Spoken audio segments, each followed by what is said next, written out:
नमस्कार दोस्तों। आज इस वीडियो में जो त्रिकला प्रणाली के संयोजन कितने प्रकार से करते हैं, त्रिकला मतलब थ्री पेज जो सप्लाई होती है उसका लोड एंड पे या सोर्स एंड पे किस तरह से कनेक्शन करते हैं, उसमें पहला संयोजन है स्टार संयोजन। ठीक है, स्टार संयोजन को स्टार को तारा भी बोलते हैं, तारा संयोजन भी बोलते हैं, तारा संयोजन। देखो इसमें क्या होता है, जो थ्री फेज की जो वाइंडिंग होती है, थ्री फेज वाइंडिंग के जो ये थ्री फेज की तीन कोर की तीन वाइंडिंग है, इसमें जो तीनों वाइंडिंग है उनके एक एक टर्मिनल, जैसे ये इसका A1 टर्मिनल है, ये A2 टर्मिनल है, ये B1 टर्मिनल है, ये B2 टर्मिनल है, ये C1 टर्मिनल है, ये C2 टर्मिनल है। इन सभी को जो 2-2 टर्मिनल है या 1-1 टर्मिनल, उनको एक जगह जोड़ा जाता है और इसको बोलते हैं स्टार पॉइंट या न्यूट्रल पॉइंट। ये जो जोड़ते हैं ना, इसको स्टार बिंदु या न्यूट्रल बिंदु बोलते हैं, न्यूट्रल बिंदु।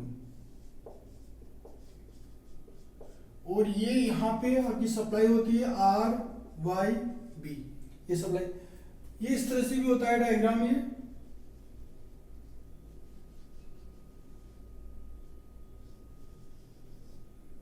इसमें ये हो गया न्यूट्रल पॉइंट या स्टार पॉइंट, ये सप्लाई होगी R, ये Y और ये B।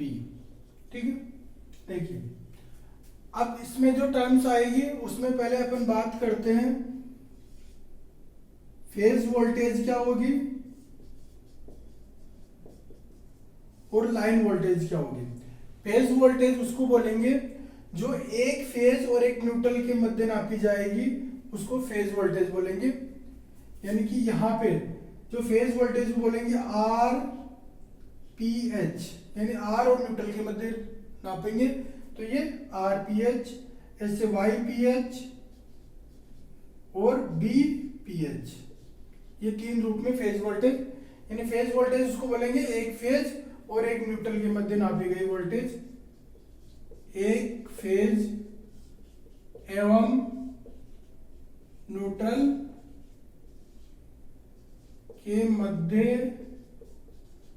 मापी गई वोल्टेज। ठीक है, ये आ गया समझ में। दूसरी चीज है इसमें लाइन वोल्टेज,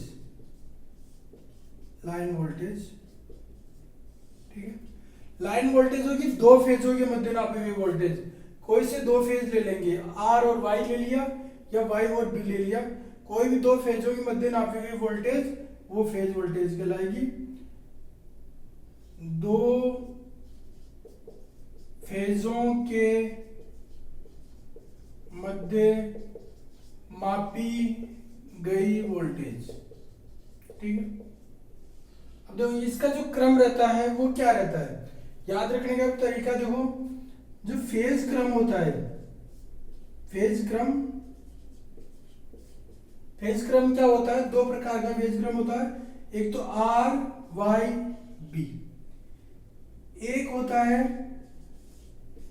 RBY।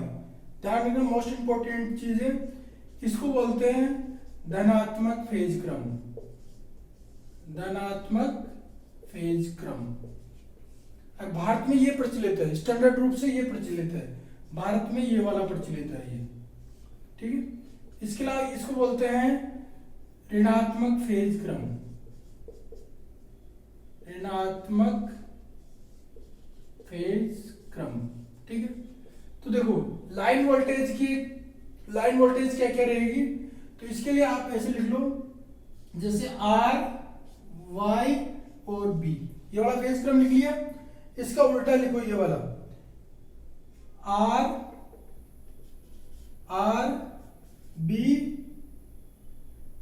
RBY। ठीक है, तो देखो कौन कौन सी हो जाएगी लाइन वोल्टेज, एक तो RY हो जाएगी, यानी किस क्रम में नापोगे, ये मोस्ट इंपोर्टेंट चीज है, किस क्रम में नापोगे, ये इसका क्रम है। ये पहले नापोगे R और Y के बीच में जो भी वोल्टेज आएगी वो, अगली नापोगे Y और B के बीच में, और फिर वो बी और आर के बीच में नापोगे। ये होगी आपकी लाइन वोल्टेज, ये लाइन वोल्टेज का क्रम है, ये लाइन वोल्टेज, ठीक है। अभी ये 4 टर्म है, phase voltage, line voltage, phase current, line current. इसके बाद ये स्टार और डेल्टा जो इसके 3 फेज सप्लाई के जो संयोजन बनेंगे उसमें ये चीज काम में आएगी, ठीक है। अब देखिए आगे,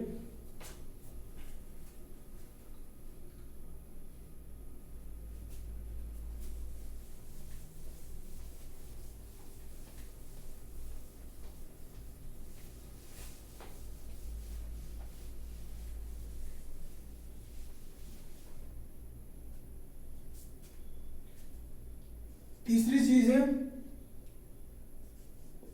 लाइन करंट। लाइन करंट होगी 2 फेजों के मध्य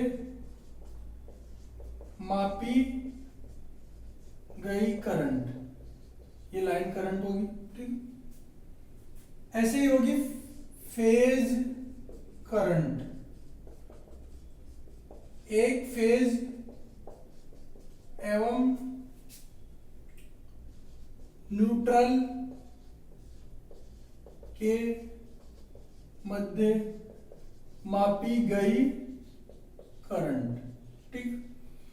अब बात करते हैं अपन स्टार संयोजन में ये चीजें किस प्रकार से होती है, उसके बारे में बात करते हैं। स्टार संयोजन में किस प्रकार से होती है चीजें, ठीक है। यहां तक आप स्क्रीनशॉट लेना चाहो तो स्क्रीनशॉट ले लेना, ठीक है, 1 सेकंड का टाइम है। अब देखिए स्टार संयोजन में ये चीजें किस तरह से होती है। Line current, phase current, line voltage, phase voltage, इनमें क्या रिलेशन रहता है उसके बारे में आगे अपन पढ़ेंगे। देखिए स्टार संयोजन,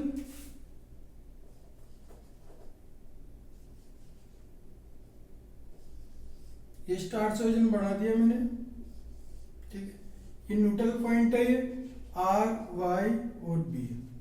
सबसे पहले अगर अपन बात करते हैं इनके रिलेशन में, जो इनका जो आई एल होगा, आई एल क्या, लाइन करंट, लाइन करंट होगा, वो होगा आपका फेज करंट के बराबर।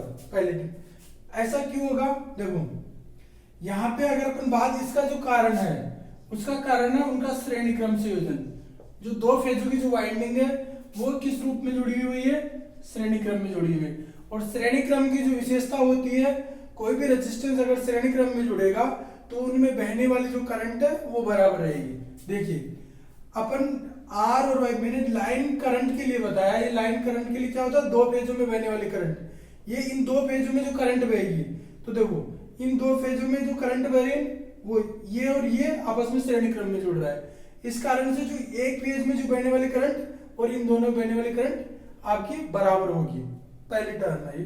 दूसरी, इसमें जो वोल्टेज होगी, लाइन जो वोल्टेज होगी, लाइन वोल्टेज आपकी √3 फेज वोल्टेज की, फेज वोल्टेज को आप √3 से गुणा करोगे तो आपकी मिलेगी लाइन वोल्टेज, ठीक है। ये वाली चीज एग्जाम में क्वेश्चन पूछी जाती है इनमें। और स्टार और डेल्टा में यही है, इन दोनों में आपस में एक तरह के लगते हैं। तो आपको याद रखने का तरीका यही है कि जो स्टार से इनमें 2 वाइंडिंगों में आपस में श्रेणी क्रम में जुड़ती है, इसलिए करंट बराबर रहेगी और वोल्टेज आपकी √3 गुणा होगी VL की। देखो इसके अलावा इसमें क्या, इसकी जो विशेषता होती है स्टार संयोजन की, इसमें बंद लूप नहीं बनता, ये वाइंडिंग आपस में बंद नहीं बन रही।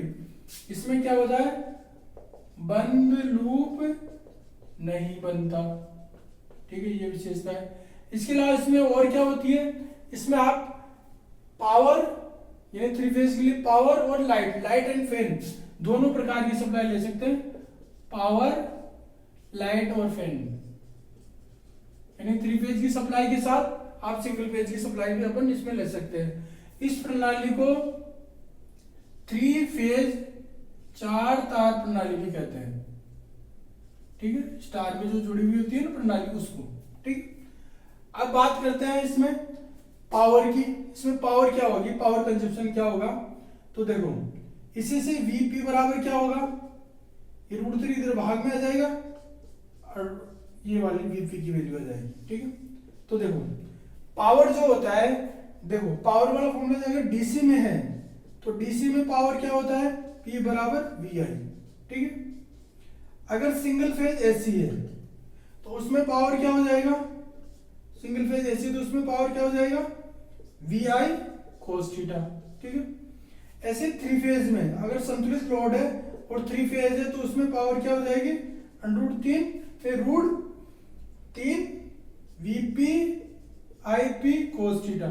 ठीक, अब देखो VP और IP की वैल्यू रखेंगे यहां से, तो ये तीन तो ऐसे कैसे, स्टार में पावर क्या होगी, स्टार में पावर, इसका फॉर्मूला बनेगा ये एग्जाम में अगर जो पूछा जाए, मान लो स्टार की क्या पावर होगी तो वो वाला फॉर्मूला, डीसी के लिए थ्री सिंगल फेज एसी के लिए, थ्री फेज संतुलित लोड के लिए ये संतुलित लोड के लिए पावर ये है। ठीक है, स्टार में देखो पावर क्या होगी, तो देखो इसकी वैल्यू रखो, ये पी ये थ्री ऐसे वीपी बराबर क्या है, ये वाली वैल्यू रखेंगे VL अपॉन √3। इसके अलावा क्या होगा, वीपी किसके बराबर है, इसमें देखो वीपी और आईपी बराबर रहता है, तो ये हो जाएगा IL और ये cos थीटा है। ठीक, तो देखो 3 को मैं क्या लिख सकता हूं, किसी भी टर्म को देखो आप 2 मल्टीप्लाई √2 करोगे तो इसकी वैल्यू आएगी 2।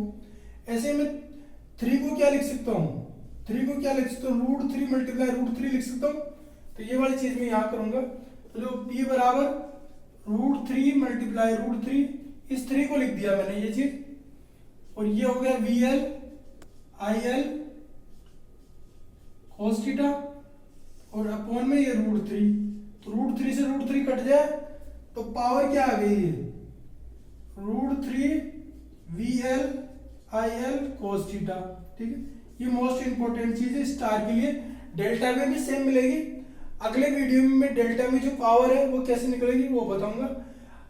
अभी तक जो स्टार संयोजन पढ़ा है उस स्टार संयोजन में क्या क्या विशेषताएं हैं, एक तो है इसमें बंद लूप नहीं बनता। ठीक है, और इसमें न्यूट्रल पॉइंट भी मिलता है, तो आप सिंगल फेज और थ्री फेज दोनों सप्लाई आप इससे ले सकते हैं। ठीक, उसके अलावा आपकी जो लाइन जो करंट होता है वो फेज करंट के बराबर होता है, जो लाइन वोल्टेज होती है वो √3 VP होती है। ऐसे ही VP क्या होता है, VL अपॉन √3, और ये इस प्रकार से पावर का निकाल लिया। स्टार संयोजन में पावर क्या होती है, P बराबर √3 VL IL cos थीटा। ठीक है, आगे समझो। अगले वीडियो में डेल्टा संयोजन में किस तरह की चीजें होती है उसके बारे में पढ़ेंगे। धन्यवाद।